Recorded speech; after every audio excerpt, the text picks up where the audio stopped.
वसुदेवसुतं देवं कंसचाणूरमर्दनम्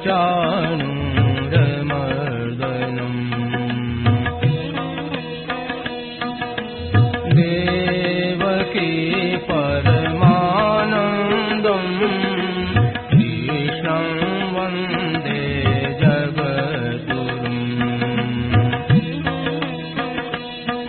अजोऽपि सन्नव्ययात्मा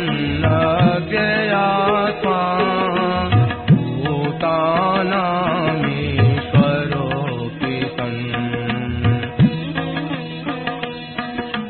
प्रकृतिं स्वामधिष्ठाय सम्भवाम्यात्ममायया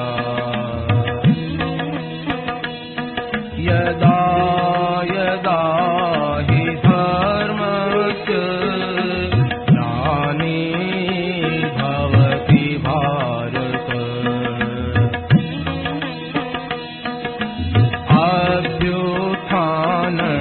अभ्युत्थानमधर्मस्य तदात्मानं सृजाम्यहम्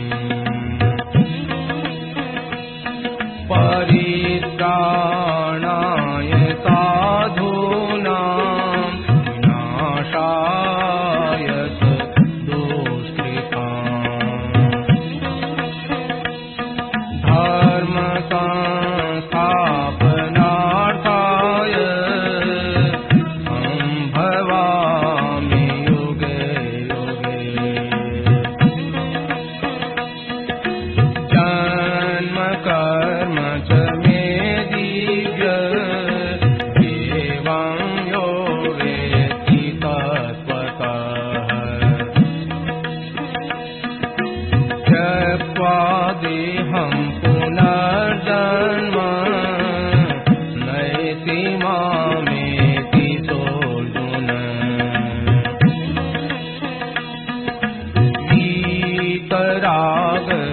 वीतरागभयक्रोधा मन्मया मामुपाश्रिताः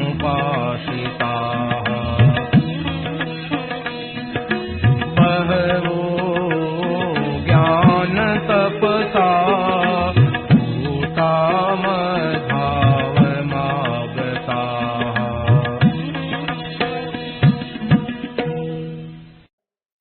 पराकृष्णपरबन्धं परब्रह्मणराकृते सौन्दर्यसार सर्वस्वं वन्दे नन्दात्मजं प्रपन्नपारिजाताय तोत्रवेत्रैकपाणये ज्ञानमुद्राय कृष्णाय गीतामृतदुहे नमः। वसुदेवसुतं देवं कंसचाणूरमर्दनं देवकी परमानन्दं कृष्णं वन्दे जगद्गुरुम् वंशी विभूषितकरान्नवनीरदाभात् पीताम्बरादरुणबिम्बफलाधरोष्ठात् पूर्णेन्दुसुन्दरमुखादरविन्दनेत्रात् कृष्णात् परं किमपि तत्त्वमहं न जाने। हरि ओं परमात्मने नमः। श्री गोविन्दाय नमो नमः। श्री गुरुचरणकमले नमः। राम राम राम नारायण नारायण नारायण नारायण। मानव शरीर की बहुत महिमा गाई गई है। दुर्लभो मानुषो देह देहिनां क्षणभंगुरः तत्रापि दुर्लभम मन्ये वैकुंठ प्रिय दर्शनम। मानव शरीर में क्या विशेषता है जिससे कहा भी ये दुर्लभ है। लब्ध्वा सुदुर्लभमिदं बहु संभवान्ते। सुदुर्लभ अत्यधिक दुर्लभ है। इसमें काम बहुत बड़ा हो सकता है, इस वास्ते इसको श्रेष्ठ बताया है। तो क्या विशेष हो सकता है? अब ध्यान दें कि जीव मात्र सुख चाहता है और सुख भी सबसे बढ़कर के हो और वो सुख भी नित्य रहे, कभी उसका विनाश न हो। ऐसा सुख चाहता है। ऐसे सुख की प्राप्ति इस मानव शरीर में हो सकती है। देवादिक जितने बड़े बड़े ऊंचे शरीर माने जाते हैं उनके लोग भी ऊंचे हैं, परंतु अक्षय सुख और नित्य सुख हर एक जगह मिलता नहीं। जो अपार अनंत सुख है, उस सुख की प्राप्ति इस मानव शरीर में हो सकती है। उस सुख की प्राप्ति के लिए भगवद गीता बहुत विलक्षण बात बताती है, जिसकी आपने अभी चर्चा सुनी। उसमें हमें बहुत अलौकिक विलक्षण बात लगी, जो और शास्त्रों से भी विशेष है। वो क्या है? गीता के कहने के अनुसार मनुष्य मात्र उस परमात्मा तत्व को प्राप्त कर सकता है, चाहे कैसा ही पुरुष क्यों न हो। शास्त्रों में मनुष्य के अलग अलग अधिकार माने गए हैं, योग्यता मानी गई है। वैसी योग्यता होने से ही उस तत्व को प्राप्त कर सकते हैं। परंतु भगवद गीता में ऐसी विलक्षण बात बताई है कि अभिषेक सुदुराचारो भजते माम अनन्य भाग साधुरेव स मंतव्य सम्यक व्यवसितो ईश। अभिषेक सुदुराचार, दुराचारी से दुराचारी, पापी से पापी, वो कितना होना चाहिए कि जिसके समान दूसरा कोई है ही नहीं, सांगोपांग दुराचारी।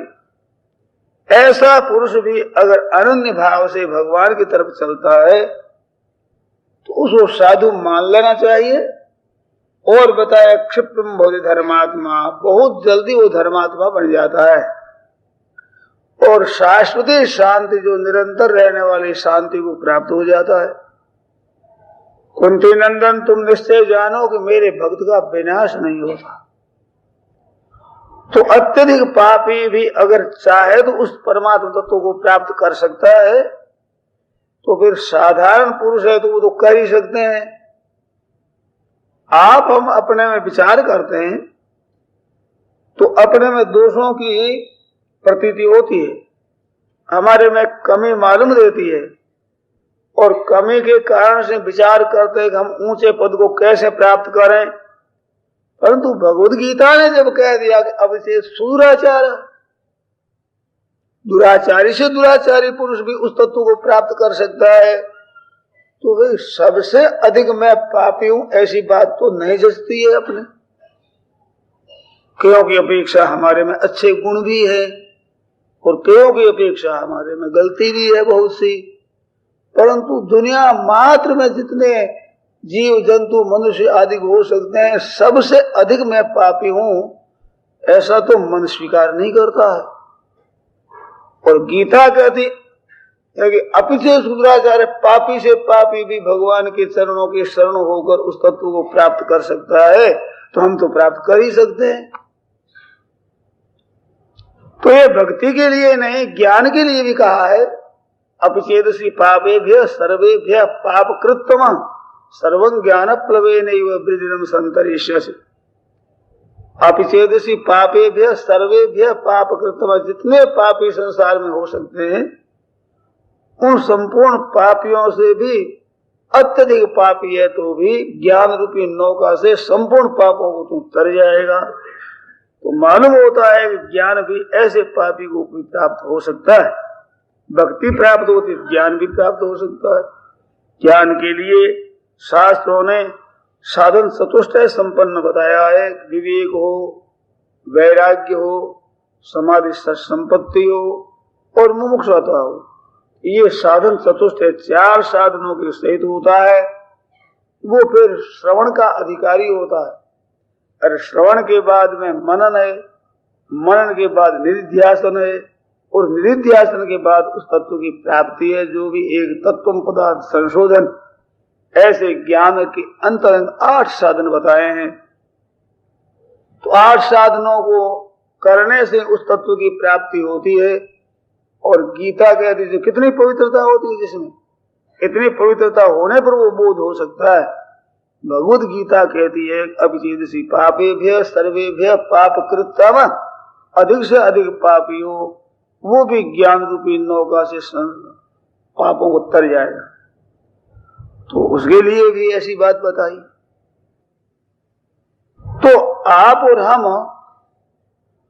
इन बातों को सुन करके और परमात्मा तत्व की प्राप्ति की हिम्मत कर सकते हैं, तो हमारे को भी वो तत्व मिल सकता है। कितनी विलक्षण बात है। भगवत गीता के पढ़ने से किसी भी मनुष्य को परमात्मा की प्राप्ति से निराश नहीं होना चाहिए। सांसारिक विभूति दो को भी एक समान नहीं मिल सकती। रुपये भी अगर देखे जाए तो दो आदमियों को भी बराबर रुपये मिले हुए नहीं है, किसी कम ज्यादा ऐसे ही होता है। निरोगता भी बराबर दो को भी नहीं मिली है। ऐसे मान आदर सत्कार भी दो को भी बराबर नहीं मिला है। संसार में बढ़ाई भी सबको दो को एक समान नहीं मिली है। पर परमात्मा तत्व की प्राप्ति सबको हो सकती है, वो समान हो सकती है।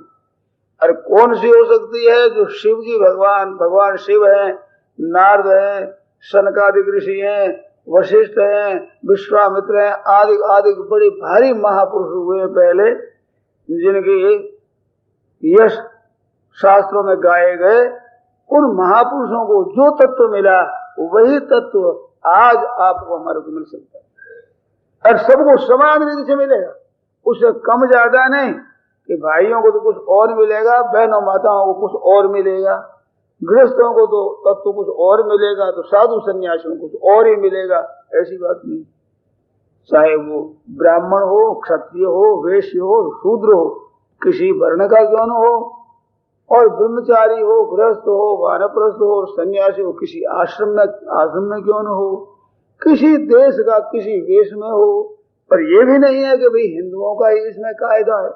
मुसलमान हो, हिंदू हो, ईसाई हो, पारसी हो, यहूदी हो, कोई ज्ञान हो, मनुष्य मात्र के लिए इतना सरल और हिम्मत जिसमें हो जाए ऐसा मार्ग भगवत गीता ने बताया। उसमें शर्त क्या है कि केवल चाहना, उस तत्व को हम चाहते हैं, एक केवल चाहना,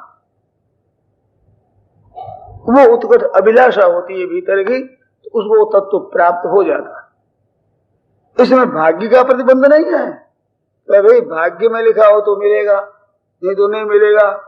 धन संपत्ति वैभव के लिए चाहना भी हो, पुरुषार्थ भी किया जाए और भाग्य साथ देगा तो उसकी सिद्धि होगी। परंतु पारमार्थिक सिद्धि के लिए ये बात बिल्कुल, कितनी विलक्षण बात है, कितनी अलौकिक बात है। ऐसा ही मनुष्य क्यों हो, वो उस परमात्मा तत्व को प्राप्त हो सकता है। उसके लिए भी भगवत गीता ने एक विशेष सरल मार्ग बताया है कि माम एकम शरणम व्रज, मेरी शरण हो जा। कोई बात अभिचेत शुद्धाचार हो, पापी से पापी, दुराचारी से दुराचारी हो, तो हे नाथ, हे प्रभु, मैं आपके शरण। श्री गोस्वामी जी महाराज कहते हैं, हूँ हार्यो बहुविध जतन करी, अतिशय प्रबल अजय। महाराज, इस मन पर विजय करने के लिए मैं बहुत यत्न की, बड़ा बड़ा परिश्रम किया, परंतु अतिशय प्रबल, बड़ा भारी प्रबल है, अजय है, इस पर मैं विजय नहीं प्राप्त कर सका हूं, तो क्या करूं। ऐसे वो भगवान के शरण और कहते हैं, तुलसीदास बस हो तभी जब प्रेरक प्रभु बरजे। आप संचालन करने वाले हैं, ये अनंत संसार की रचना करने वाली प्रकृति, उस प्रकृति के भी संचालक आप हैं। आपके सिवाय कोई संचालक दूसरा है नहीं। न तत्समोस्तभ्यधिक कुतोन्यो लोकत्रयेप्य प्रतिम प्रभाव। अर्जुन कहते हैं, हे नाथ, त्रिलोकी में आपके समान भी कोई नहीं है, तो अधिक कैसे होता, कोई होगा ही नहीं। ऐसे आप संचालक हैं, सबके प्रेरणा देने वाले, सबके मालिक, आपके शरणो नाथ, ये मेरा मन वश में नहीं होगा। तो प्रेरक प्रभु बरजे, वो जब मना कर दे तो मन की क्या मजाल है कि वो कुछ भी तू भी कर सके। और सज्जनों, भगवान की शरण होकर पुकारने से ही काम होता। वो शरणागति कब होती है कि जब अपने में निर्बलता का अनुभव करता। सुने नहीं मैंने, निर्बल के बलराम, अपने में किसी बल का अनुभव नहीं कर रहा है तो वो उस तत्व को प्राप्त कर सकता है। ये निर्बलता दो तरह की होती। एक निर्बलता ऐसी है कि जिस काम को हम कर नहीं सकते, मानो हो ही नहीं सकता हमारे द्वारा, वो निर्बलता है। जैसे किसी को कहा जाए कि भाई इस हाल को उठा करके और जरा थोड़ा समुद्र के किनारे वहां रख दो, तो क्या एक मनुष्य कोई इसको है जो का त्यों उठाकर वहां रख दे? नहीं रख सकते। तो निर्बलता है। तो इस निर्बलता के लिए बात नहीं है, साधक के सामने ऐसी निर्बलता नहीं है। तो निर्बलता कौन सी है कि जिसको हम कर सकते हैं और करना चाहिए और फिर भी कर नहीं पाते हैं। जैसे इंद्रियों को वश में करना, मन को वश में करना, मन को केवल परमात्मा में लगा देना, इसके लिए कोई असंभव बात नहीं कि हम नहीं कर सकते, ऐसी बात नहीं। भक्त पर हम कई दफे फैल हो जाते हैं, मन में विचार करते हैं कि आज से अब झूठ नहीं बोलेंगे, परंतु ऐसा मौका आता है उस समय में मानते हुए, जानते हुए और परिश्रम करते, उद्योग करते हैं, सावधानी रखते हैं, फिर भी कोई न कोई हमारे से असत्य बात निकल ही जाती है। तो ये निर्बलता है।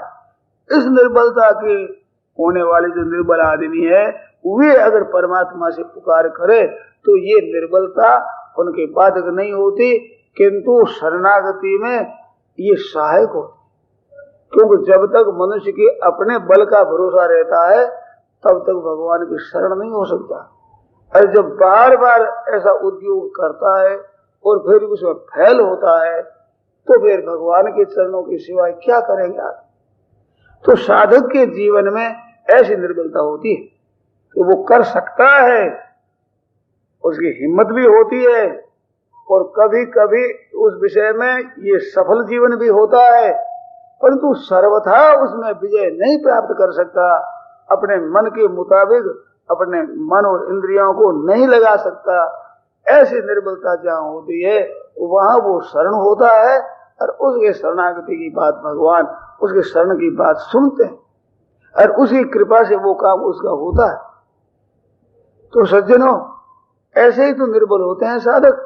हम लोगों में अगर देखा जाए तो विचार करते हैं, सोचते हैं, जब सत्संग की बात सुनते हैं, सत्शास्त्रों को हम पढ़ते हैं, औरों को साधन करते हुए देखते हैं, तो हमारे मन में हिम्मत आती है ऐसा हम भी कर सकते हैं, और हम करते भी हैं, परंतु सर्वथा उसमें सफल जीवन नहीं होते, फैल हो जाते हैं। तो ऐसी अवस्था में हे नाथ हे नाथ हे नाथ ऐसा माने प्रभु का मैं हूं, मेरे प्रभु है, इस बात को स्वीकार कर ले तो ये काम बन जाए। इस शरणागति पर भगवत गीता ने बहुत जोर दिया। और सच्ची बात पूछी जाए तो भगवत गीता का उपदेश कब हुआ है? अर्जुन के साथ भगवान रहते थे। शय्या सनातन विकथन भोजनादि स्वीक्याद वयस्थितवान प्रलब्ध सख्यो सखैव पितृवत् तनयस्य सर्वं श्रेहे महान महितया कुमते रघं में। भागवत में अर्जुन कह रहे हैं युधिष्ठिर से मिलकर के, महाराज मैंने भगवान को ठीक ठीक नहीं पहचाना। शय्या सनातन विकथन भोजनादिषु एक्यात्, सोते साथ में, बैठते साथ में, चलते साथ में, भोजन साथ में करते, घूमते साथ में, आपस में बात करते थे। हाँ मित्र तुम बड़े अच्छे हो, और मैंने इतना इतना तिरस्कार कर दिया एकांत में और लोगों के सामने कि तुम बड़े सत्यवादी हो जी, क्या कहना है, आप बड़े भले आदमी हो। ऐसे ऐसे मैंने तर्क करके उनके सामने बातें की। ऋतुवा मेरे प्रलब्ध, परंतु उन सब कुछ मेरे अपराधों को सह लिया और मेरे पर स्नेह रखा। ऐसे भगवान को भी मैंने क्या क्या निरादर के वचन कह दिए, परंतु भगवान ने मेरे पर कृपा की है। मेरे कुमते रघं में, मेरे पापों को उन्होंने सहा। ऐसे भगवान पधार गए हैं, अब मैं क्या करूं? ऐसे कर विकुल हुए। फिर 5 पांडवों ने वीर संन्यास लेकर के और संन्यास ले लेते हैं और चल देते हैं। तो ऐसे भगवान है तो साथ में हरदम रहते थे। क्या उस समय नहीं मिलता था? अरे खेलते थे, सोते थे, बैठते थे, बातचीत करते थे, भोजन साथ में करते, एक आसन पर रहते बैठते। भगवत गीता का उपदेश नहीं किया। वो कब हुआ है कि जब युद्ध की तैयारी हो गई, दोनों तरफ से युद्ध होने की तैयारी, प्रवृत्ति शस्त्र संपादित, ठीक शस्त्रों के चलने का समय आ गया। ऐसे समय में अर्जुन कहता है कि दोनों सेनाओं के बीच में रथ को खड़ा करो, मैं जरा देखूं इनको, जो दुर्योधन के पक्ष में आए हैं, युद्ध करना चाहते हैं, तो देख तो लूं जरा मेरे साथ 2 हाथ करने वाला कौन है। बड़ी शूरवीरता से ऐसे कहा और भगवान ने आज्ञा पालन की। जैसे कहा अर्जुन ने वैसे ही जाकर बीच में रथ को खड़ा कर देते हैं और कहते हैं कि देखो कुरुन पश्यन कौरवों को तुम देख लो। ऐसे देखा तो अपने कुटुंबी मालूम दिए, सब के सब अपने कुटुंबी संबंधी है और ये सब के सब मर जाएंगे, बड़ा नुकसान होगा। ऐसा विचार करके मोह प्रकट हुआ। उस मोह से विषाद हुआ, बड़ा दुख हुआ मन में। ऐसे दुखी होकर और कहता है महाराज मैं क्या करूं, शादिमान तो आम प्रपन्न, हे नाथ मैं आपके शरण हूं, मेरे को शिक्षा दीजिए, मैं क्या करूं। ऐसे घबरा गए हैं। तो भगवान ने उपदेश दिया। तो जब तक जीव भगवान के सन्मुख नहीं होता तब तक इसके उद्धार में देरी लगती है। बस केवल इसी तरह से हम घबरा करके भगवान को पुकारें। इस एक बात को भगवान देखते हैं, तुम्हारे में त्याग कितना है, वैराग्य कैसा है, तुम्हारे आचरण पहले कैसे रहे हैं, तुमने क्या क्या काम किए हैं। ऐसे अनर्थों की तरफ भगवान नहीं देखते। जब वो व्याकुल हो जाते तो केवल लालसा होने से ही और शरण होने से गीता का उपदेश हुआ है आरंभ, और उपदेश के बाद समाप्ति हुई है। तो अंत में भगवान ने कहा कि माम एकम शरणम ब्रज, हे नाथ मैं आपके शरण हूं। ऐसे भगवान आज्ञा देते, तमेव चाद्यम पुरुषम प्रपद्ये, इस रीति से। तो भगवान कहते हैं ऐसे तू शरण होगा, संपूर्ण पापों से मैं मुक्त कर दूंगा, तू चिंता मत कर। अब इस बात को लेकर आप लोगों के सामने एक बात कही जाती है, इसी भाव की आप विशेष ध्यान देकर के सुने। अब क्या अवस्था हुई कि जीव के एक तरफ तो परमात्मा है और एक तरफ ये प्रकृति से है उत्पन्न हुआ संसार है, और दोनों के बीच में ये है। ये भगवान की तरफ भी चल सकता है और संसार की तरफ चल सकता है।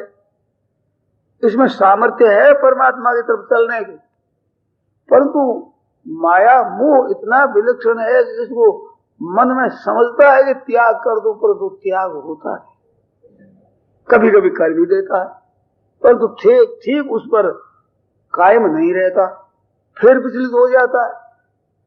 तो योग्यता है, इसका त्याग करके प्रभु की तरफ चलने की सामर्थ्य है, परंतु फिर भी ये इसमें फैल होता रहता है। तो ऐसे अवस्था में इसके लिए आवश्यक क्या है कि भगवान के सन्मुख हो जाए और संसार से विमुख हो जाए। ये खास बात। संसार से विमुख होने का तात्पर्य संसार में न रहे, साधु बाबा बन जाए, कहीं चले जाए, जंगल में चले जाए, ये नहीं है। संसार से सुख की आशा का त्याग कर दे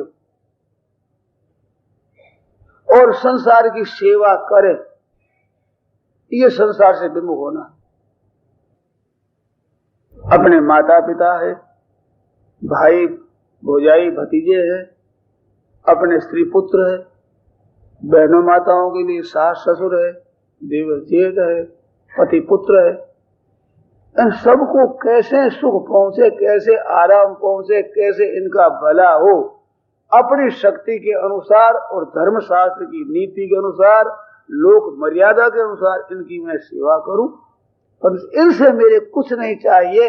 ये संसार से विमुख होना है। सुख लेने के लिए हम नहीं है, हम इनकी सेवा करने के लिए है, ऐसा विचार करें। और भगवान हमारे हैं, हम भगवान के हैं, ऐसे भगवान के सन्मुख हो जाए।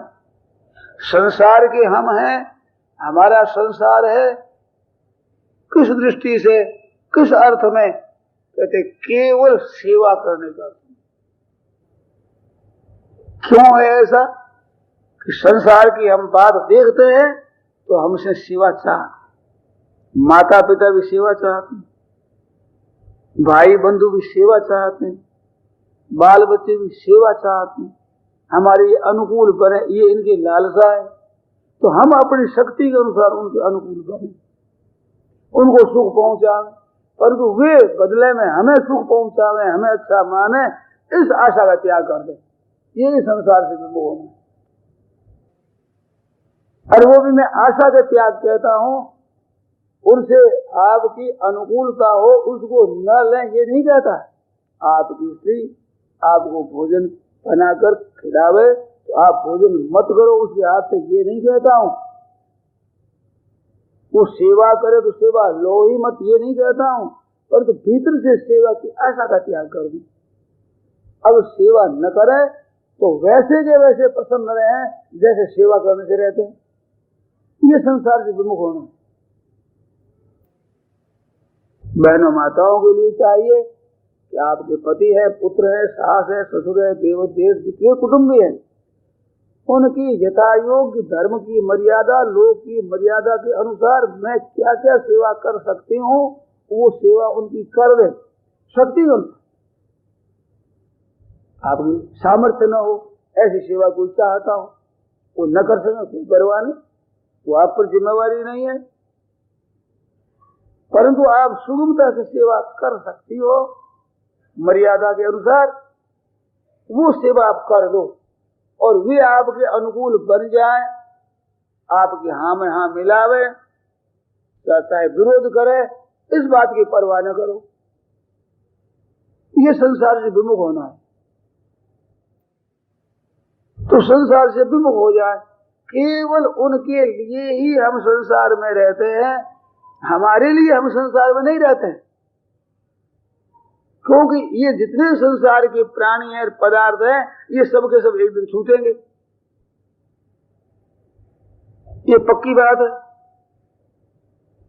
कारण कि ये मृत्यु लोक है, इसमें रहने वाले मरने ही मरने वाले रहते हैं, तो मरना पड़ेगा ही, और वियोग होगा ही, तो ये साथ नहीं चलेंगे। सुख लेते रहेंगे तो ये चले जाएंगे तो रोना पड़ेगा, और हम जाएंगे तो रोना पड़ेगा। और सुख अगर लेने की इच्छा भीतर में नहीं रखते हैं तो ये चले जाएंगे तो हमारा दुख नहीं होगा, और हम भी चल देंगे तो दुख नहीं होगा। दुख तो सुख की इच्छा में बैठा है, जिसको कोई नहीं चाहते उस दुख को आप आज मिटा सकते हो। अभी विचार कर लो, आज से आपका दुख मिट जाए। केवल ये विचार कि हम सेवा करने के लिए गृहस्थ में हैं, हम समाज में सेवा करने के लिए रहते हैं, इसे लेने के लिए नहीं रहते हैं। केवल भीतर की अभिलाषा है, इच्छा है, चाहना है, इसका त्याग करना है। ऐसे नहीं कि भाई इनका त्याग कर दो, इनसे विरोध करो, ये बिल्कुल नहीं। अब इसमें आप कह सकते हैं कि आपने ठीक कहा कि हम सेवा करने के लिए हैं, परंतु हमारे तो मन में इनसे अनुकूलता की इच्छा हो जाती कि हमारा बेटा हमारा कहना क्यों नहीं मानता, हमारी ये पतिदेव है, हमारे कहने में क्यों नहीं चलते। हम चाहते हैं कि हमारे मन के अनुकूल ये चले, ऐसी इच्छा हो जाती है। आप कहते हो त्याग करो, मेरा त्याग नहीं होता, कोई बात नहीं, आपके हो जाए, इसमें भी आप घबराओ। उद्देश्य लक्ष्य ये रखो कि हम सेवा करें, इनसे सेवा की चाहना न करें। हमारे सेवा की चाहना पैदा हो गई, ये मेरे अनुकूल बने, ऐसी इच्छा हमारे हो गई, तो भगवान से कहो, हे नाथ मेरी तो इच्छा हो गई, कह दो भगवान से। आपका उद्देश्य बन जाए कि केवल मैं सेवा करूं और इनसे मैं सुख न चाहूं, ये उद्देश्य, ये लक्ष्य, ये आपका पूरा बन जाए। अपनी तरफ से पूरा विचार करें कि हम सेवा करने के लिए है, इनसे सेवा लेने के लिए नहीं है। परंतु मैंने पहले भी कह दिया था कि ये निर्बलता रहती है साधक में। वो ठीक सेवा तो कर दे और सेवा न चाहे, ऐसी इसमें योग्यता है, ये कर सकता है परंतु नहीं कर सकता। प्रमाद हुआ, भूल हुई, पुराना स्वभाव ऐसा ही है, आसक्ति है, कामना है भीतर, इस वास्ते मन में इच्छा हो जाती है। तो ऐसी इच्छा हो जाए तो पुकारो भगवान को, ये निर्बलता। सुनेरी मैंने निर्बल के बलराम, तो इस निर्बलता को भगवान मिटा देंगे। जो नहीं कर सकते हैं, आपसे असंभव बात हो, वो निर्बलता आपकी कभी हानि नहीं कर सकती। अब मकान उठाकर वहां नहीं रखेंगे तो क्या हमारे को कोई उलाना मिलेगा? क्या भगवान के संसार नाराज होंगे हमारे पर? कभी नहीं। कर सकते हैं उतना नहीं करते हैं, इसमें नाराज होते हैं। तो ऐसे कर सकते हैं वो नहीं करते हैं, ऐसी हालत में प्रभु को पुकारो। जहां कहीं आफत आती है वहां बड़ों को पुकारते। ये आदत है बचपन से। अभी तक आपने विचार किया हो तो जीवन में बातें आई है कि जब कभी हमारे मन में दुख हुआ है तो माँ माँ माँ हमने पुकारा। प्यास लगी तो माँ को पुकारा, भूख लगी तो माता को पुकारा, कांटा गड़ गया तो माँ माँ किया, पैर उठा लिया, वो माँ ने निकाला। माँ ने कृपा की है, पालन किया है। तो वो जो सबकी माँ है, त्वमेव माता पिता त्वमेव, क्या वो माँ इन माताओं से भी दयालु कम है क्या? उसको पुकारो, अपना उद्योग करो। उद्योग करने पर आप उद्योग पूरा नहीं कर सकते, ऐसी अवस्था में भगवान को पुकारो। आप कर सकते हो और न करके पुकारोगे तो भगवान नहीं आएंगे। तो ध्यान देना। बच्चा है वो माँ के लिए रोता है, पर आंसू तो आते नहीं करता है, माँ के लिए रोता है। लोग कहते बच्चा रो रहा है, कहते आंसू आया ही नहीं, ठगता है, माँ नहीं आएगी। अरे प्रभु तो अंतर्यामी, वे भीतर से देखते हैं। आपकी व्याकुलता ठीक तरह से नहीं है तो वो नहीं सुनेंगे, परंतु भीतर से आप आरत हो जाए। द्रौपदी के समय, गजेंद्र के समय, अजामिल के समय क्या नहीं आए हैं? क्या रक्षा नहीं की है? और क्या आज वो रक्षा नहीं करते हैं? करते हैं। ऐसे आज के जमाना में लोगों ने पुकार करके देखा है, उनका काम हुआ है, असंभव काम संभव हो गया है। जोधपुर में एक क्षत्रिय मेरे से मिले थे, उन्होंने अपनी बीती हुई घटना बताई। मुकुंद सिंह उनका नाम। उन्होंने कहा कि मेरे यहाँ गांठें हो गई, गुर्दे में पथरी हो गई, जो जैसे शेल होता है ये बैटरी का, इतनी इतनी बड़ी। तो इलाज किया, वैद्यों को, डॉक्टरों को दिखाया कि भाई ऑपरेशन करना पड़ेगा, और कोई इसका उपाय है नहीं। तो वो एक गांव के ठाकुर थे, उनके वो चाचा होते हैं। उस समय में उन राजपूतों के पास गांव थे, उस समय की बात।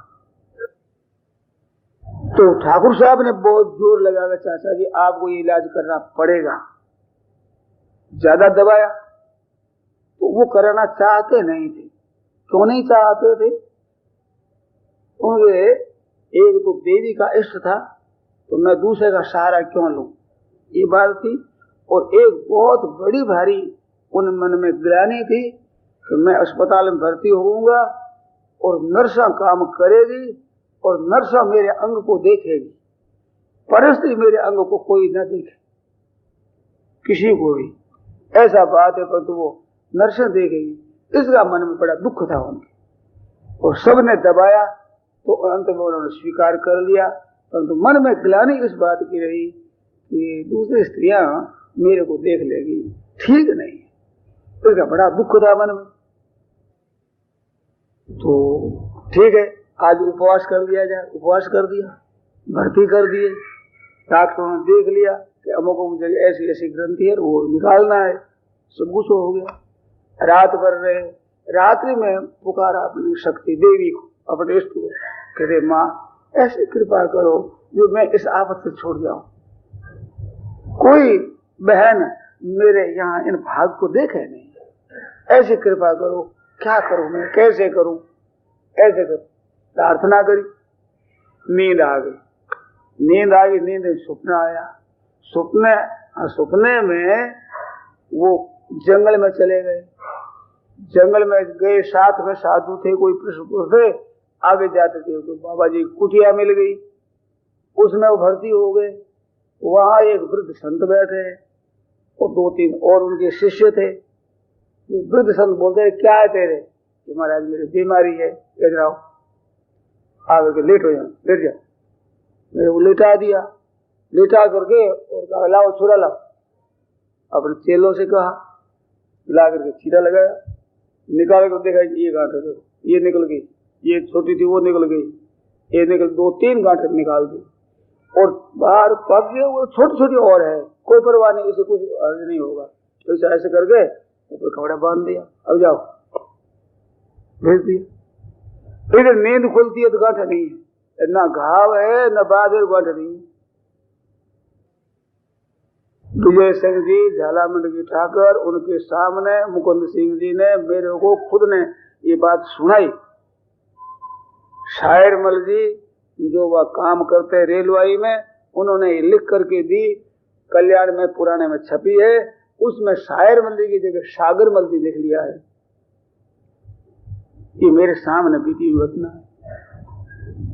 तो भगवान की तरफ सच्चे हृदय से पुकारता है तो ऐसे काम होते हैं। पर उनके एक तो विश्वास माँ पर भरोसा है, भगवान और शक्ति पर, देवी पर। वो माता रूप से मानो, पिता रूप से मानो, वो परमात्मा एक ही है। अल्लाह खुदा नाम से बोलो, राम कृष्ण आदि के नाम से बोलो, चाहे शक्ति नाम से, लक्ष्मी नाम से, काली नाम से, दुर्गा नाम से बोलो, आपके जहां विश्वास हो, जिस नाम से आपका विश्वास हो, उसी नाम से पुकारो, उनका काम होता। कोई घाव नहीं। डॉक्टर ने सुबह आकर देखा कि बात क्या है, न टट्टी हुई है, न पेशाब हुआ है, न बाहर कोई चीज निकली है, रोगांठ नहीं है, बात क्या हुई? आश्चर्य किया उन लोगों। तो ये लौकिक काम होते हैं तो अलौकिक काम क्यों नहीं होंगे? हमने ये बात सुनी है संतों से, पुस्तकों में पढ़ी है कि लौकिक पुकार तो भगवान सुने अथवा न भी सुने, परंतु जो कल्याण चाहता है, उद्धार चाहता है, उस पुकार को भगवान जरूर सुनते हैं। जैसे कोई बालक है और आग सुलग रही है, वो चमकते हुए अंगारों को देख करके वो लेने के लिए दौड़ता है, तो मां नहीं लेने देती, घुटनों के बल चलता है, शक्ति नहीं है विशेष, वो चमकते हुए अंगार को पकड़ना चाहता है, मां नहीं जाने देगी।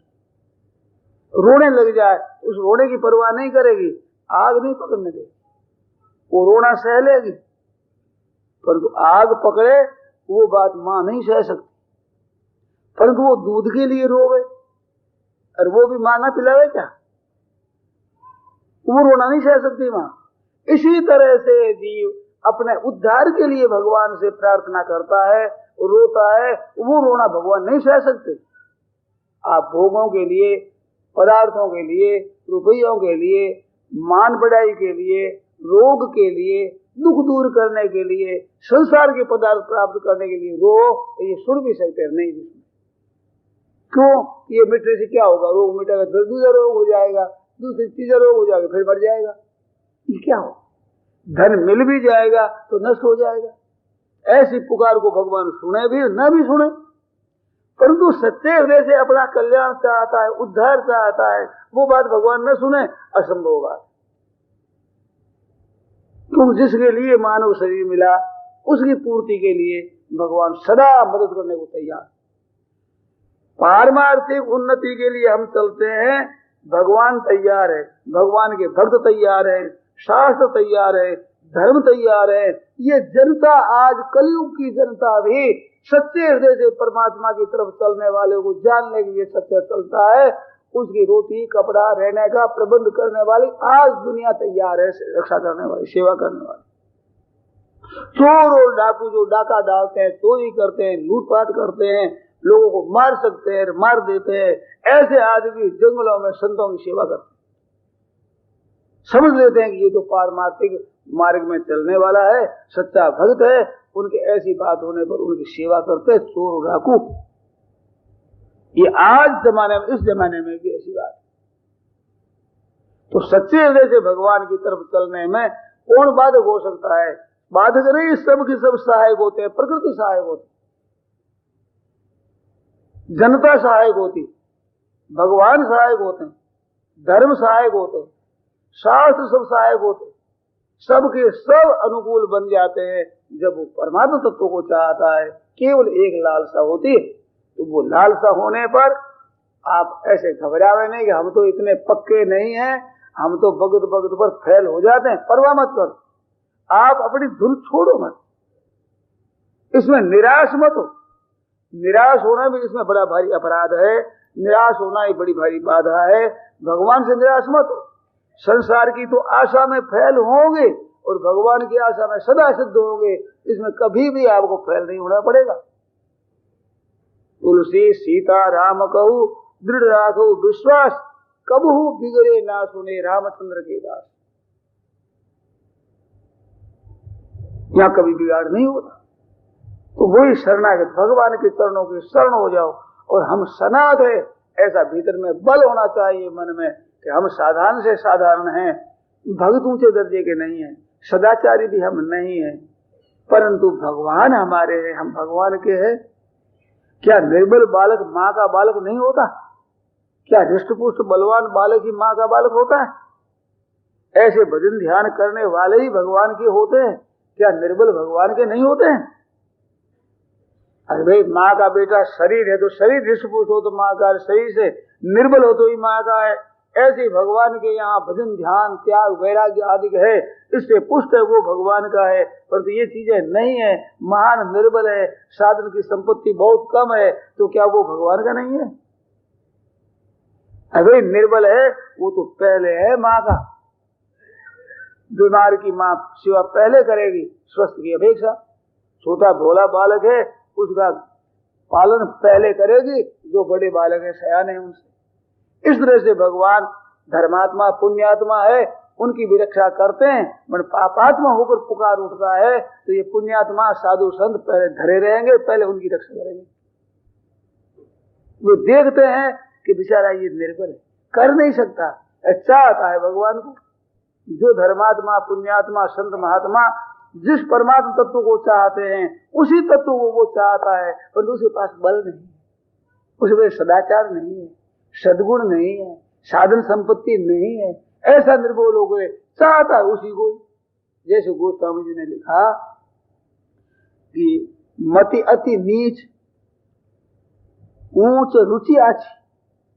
हमारी बुद्धि तो अत्यंत नीच है, परंतु हमारी रुचि बड़ी अच्छी है।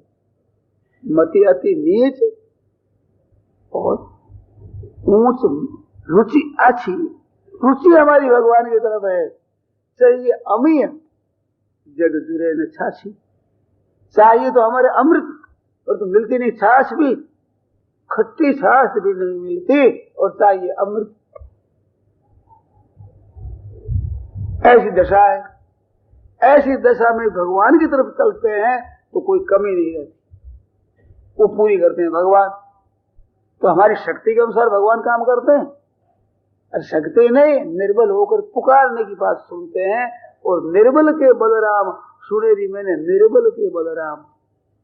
निर्बल होकर भगवान से पुकार करता है। तो निर्बल क्या है? हमारे पास में विवेक नहीं है, वैराग्य नहीं है, हमारे पास त्याग नहीं है, हमारे पास सहिष्णुता नहीं है। हम ऐसे हैं जो कुछ भी भगवान की आज्ञा के अनुसार आचरण कर सकते नहीं है। कर सकते हैं फिर करते नहीं है, प्रमाद है हमारे।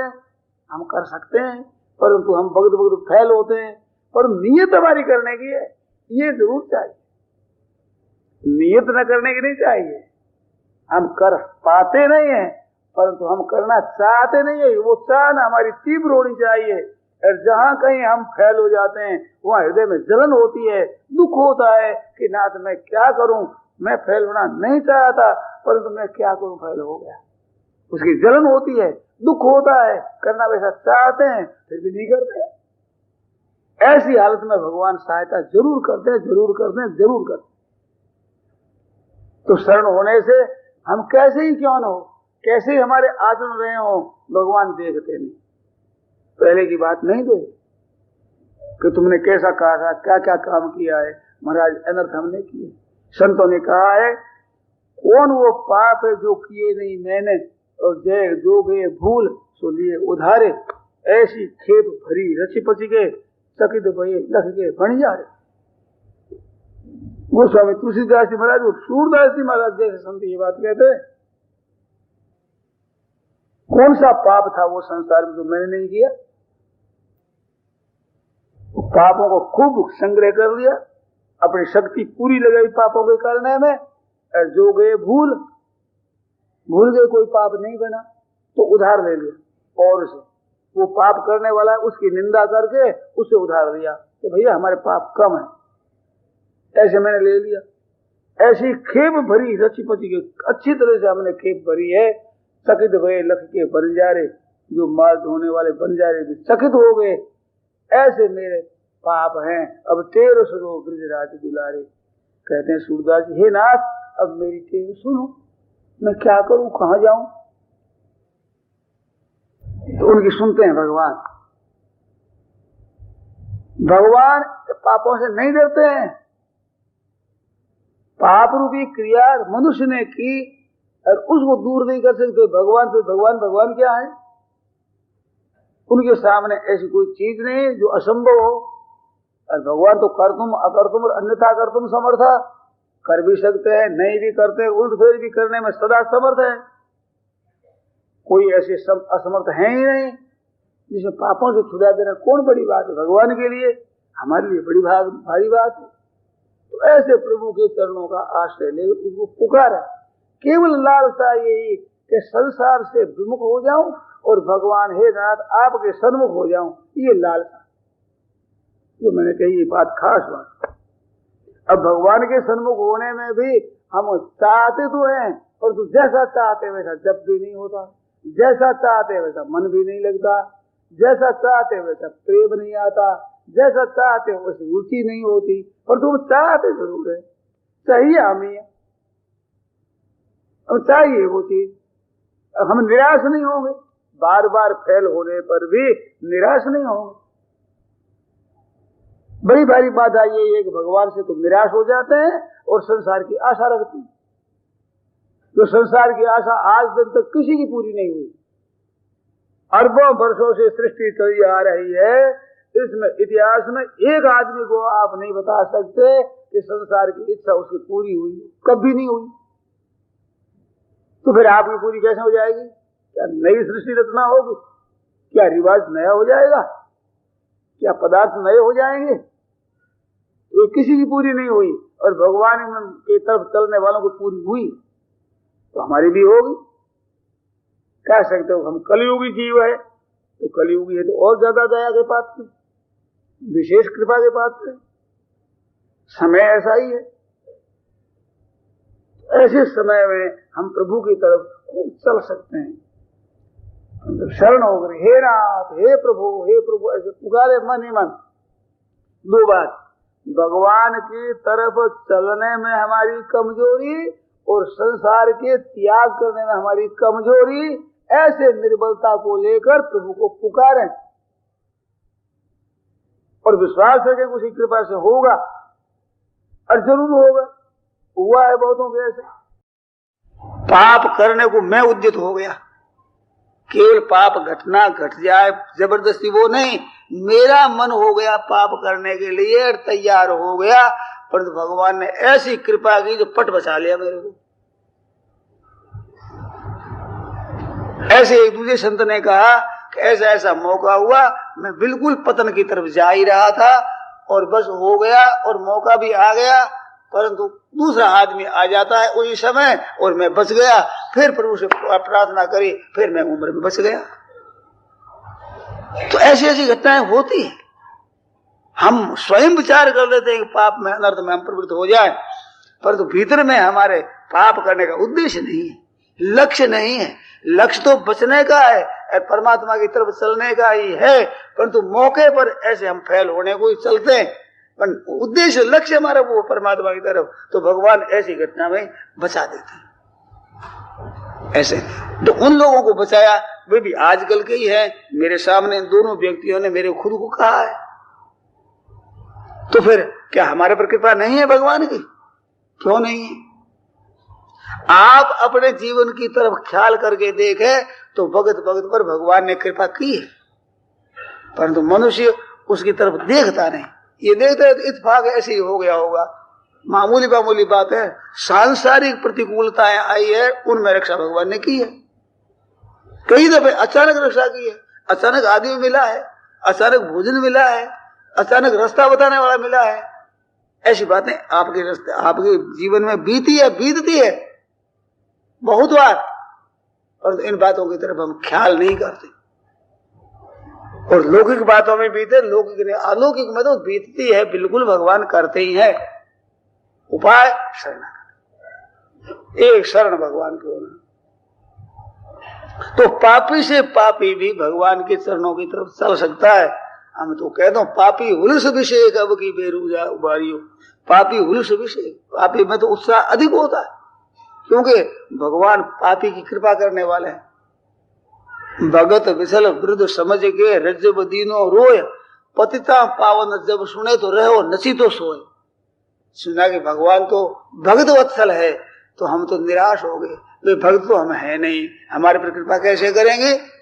इतने में सुना कि पतित पावन है, कि बस बस बस अब काम बन गया, अब हमारा बन गया। हम भक्त तो नहीं है, पर तो पतित तो है ही। अरे पतितों को पावन करने वाले हैं। अरे पावन पतितों को नहीं करेंगे तो क्या पवित्र को पवित्र करेंगे?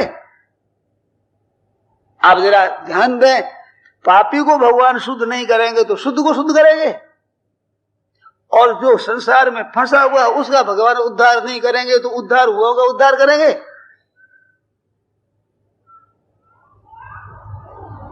पतित से पतित का उद्धार, तभी तो पतित पावन होगा। आप निराश हो जाए कि हम तो बड़े पापी हैं, हम तो बड़े अपात्र हैं, तो अपात्र कुपात्र को पात्र बनावे, तभी तो भगवान की भगवत्ता है। और हम अयोग्य हैं तो अयोग्य योग बनता है कि योगी योग बनता है? योगी तो अयोगी बनता है, अयोग्य हम हैं ही। तो निराश होने की बात क्या? केवल प्रभु के चरणों का आश्रय लेकर वो पुकारे, और वो मेरे हैं, मैं उनका हूं, इस संबंध को छोड़े नहीं। सच्ची बात है। ममैवांशो जीव लोके जीव भूत सनातन, भगवान कहते हैं मेरा अंश है। गोस्वामी जी महाराज लिखते हैं ईश्वर अंश जीव अविनाशी, चेतन अमल सहज सुख राशि। तो ऐसे प्रभु है सहज सुख राशि, चेतन और अमल, मल रहित है, शुद्ध है, निर्मल है।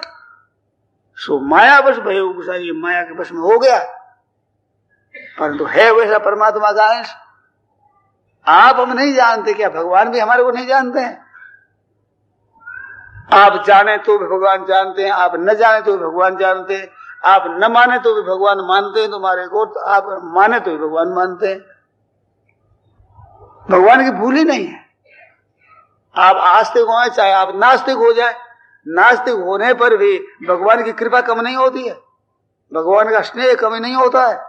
आप चाहे भगवान को संसार मात्र से उठा देना चाहते हैं, ऐसा आंदोलन करें तो भी भगवान आप पर कृपा तो भी करेंगे।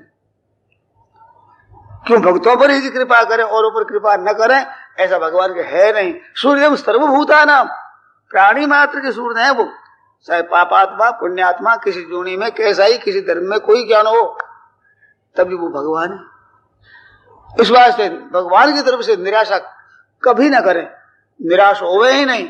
संसार से निराश जरूर होवे, तो मुश्किल यही है कि संसार की तो आशा रखते हैं और भगवान से निराश रहते हैं।